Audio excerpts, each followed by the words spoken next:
কেউ মা ইঞ্জিনিয়ার বানাইছে, কেউ ডক্টর বানাইছে, কেউ কত কত বড় স্বপ্ন দেখছে তার ছেলে মেয়েদের নিয়ে, তারা তাই স্বপ্নটা পূরণ করতে পারে নাই। তাদের বুক থেকে তাদের সন্তানকে কেড়ে নেওয়া হয়েছে। সরকারের বেতনভুক্ত হতে পারেন, কিন্তু সরকারের গোলাম না আপনি। কত মা ছেলে হারা হয়েছে, কত সন্তানের বুকে গুলি করছে, এগুলি আমরা দেখছি না? এগুলি দেখলে বুক কাঁপে না? আপনারা তো এই দেশেই চাকরি করেন, এই দেশেরই ছেলে মেয়ে, এই দেশেরই লোক। যেন আগের কর্মকর্তা ছিলেন নাকি বর্তমানে কর্মকর্তা আমি জানি না, কিন্তু আপনাকে বলতেছি যে এই দেশটাকে মায়ের মতো ভালোবাসবেন, আর এই দেশের ছেলে মেয়েকে নিজের ছেলে মেয়ের মতো ভালোবাসবেন। সরকারের কথায় আপনারা চলবেন না। সরকারের বেতনভুক্ত হতে পারেন, কিন্তু সরকারের গোলাম না আপনি। আপনি সরকারের গোলাম না, সরকারটা খান না, আপনি কাজ করে খান, আপনি কর্ম করে খান। এই জন্যে সরকারের গোলামি করবেন না, সরকারের হুকুম দাসত্ব করবেন না, দেশের জনগণের দিকে নজর দিবেন। সেই কথাটা ওনাকে কেন বলছিলেন? এই কথাটা কেন বলছি, এই যে যত মানুষগুলি হত্যা হয়েছে জুলাই আন্দোলনে, সব দেখছি পুলিশের গুলিতে মারা গেছে।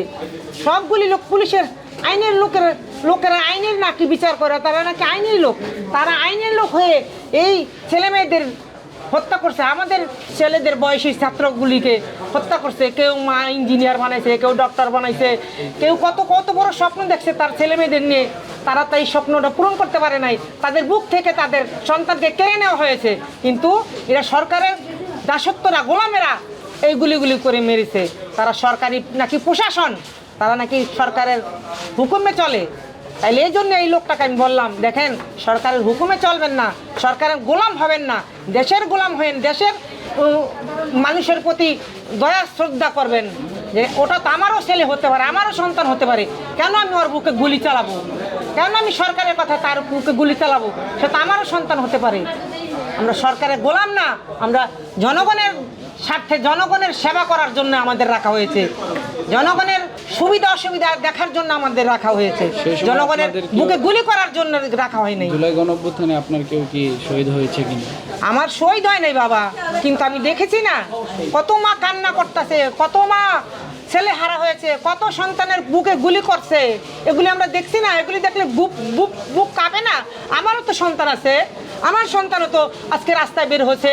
আমার সন্তানের গায়ে যদি একটা গুলি এসে লাগে, আমি তো আমার এক ছেলেকে ইঞ্জিনিয়ার বানাইছি, আমার কত স্বপ্ন ওই ছেলেকে নিয়ে, আজকে আল্লাহ আমার সেই স্বপ্ন পূরণ করেছে, আমার ছেলে ইঞ্জিনিয়ার হয়েছে। আজকে এই মাসের 13 তারিখে আমার ছেলে আমেরিকা যাবে স্টুডেন্ট ভিসায়। আমার কত বড় স্বপ্ন। তাহলে সবার মার একই তো স্বপ্ন ছিল ছেলে মেয়েদের নিয়ে, যে আমার ছেলে একদিন বড় হবে, ইঞ্জিনিয়ার হবে, ডক্টর হবে, সরকারি কর্মকর্তা হবে। কত তাদের আশা ছিল, কত তাদের স্বপ্ন ছিল। এই স্বপ্নগুলিকে সব শেখ হাসিনা স্বৈরাচার পানির মতো নির্মাণ করে দিয়ে গেছে।